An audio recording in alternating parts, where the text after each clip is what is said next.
স্বেচ্ছাসেবক জনতা গড়ে তোলো একতা, গড়ে তোলো একতা, স্বেচ্ছাসেবক জনতা।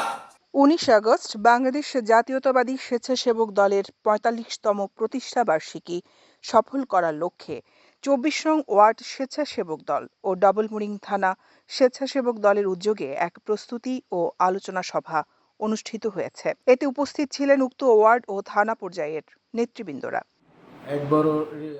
শনিবার ১৬ আগস্ট রাতে নগরের আগ্রাবাদ কনভেনশন হলে এই সভা অনুষ্ঠিত হয়। উক্ত অনুষ্ঠানে সভাপতিত্ব করেন ডাবলমুরিং থানা স্বেচ্ছাসেবক দলের যুগ্ম আহ্বায়ক মোহাম্মদ মনির হোসেন। এ সময় তিনি ৪৫তম প্রতিষ্ঠাবার্ষিকী সফল করার লক্ষ্যে দিক নির্দেশনামূলক বক্তব্য প্রদান করেন।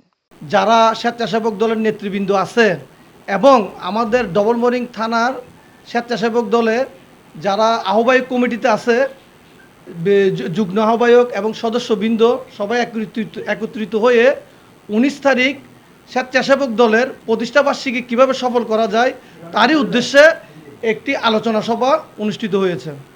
চট্টগ্রাম মহানগর স্বেচ্ছাসেবক দলের আওতাধীন ডবলমুরিং থানা স্বেচ্ছাসেবক দল অলরেডি যতগুলো আপনি বিগত যদি দেখেন যতগুলো প্রোগ্রাম হয়েছে সবগুলো সাকসেসফুল। কোনো প্রোগ্রাম এমন আপনি দেখাতে পারবেন একটা প্রোগ্রাম আনসাকসেসফুল হয়েছে, প্রতিটা প্রোগ্রামই সাকসেসফুল হয়েছে। আর আগামী প্রোগ্রামটা আরও সাকসেসফুল হবে, কারণ এখন আমাদের সামনে ওয়ার্ড কমিটি হবে। ওয়ার্ডে যে আজকে যে আমরা যে আয়োজনটা করছি, আয়োজন আমরা বুঝতে পারতেছি আরও সুন্দর সুশৃঙ্খল হবে।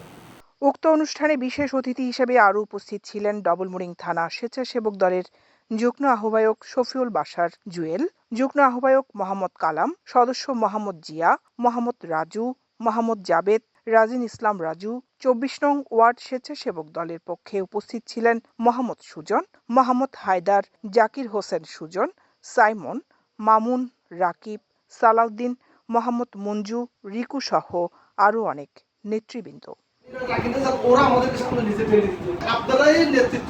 দৈনিক আজাদী নিউজ ডেস্ক।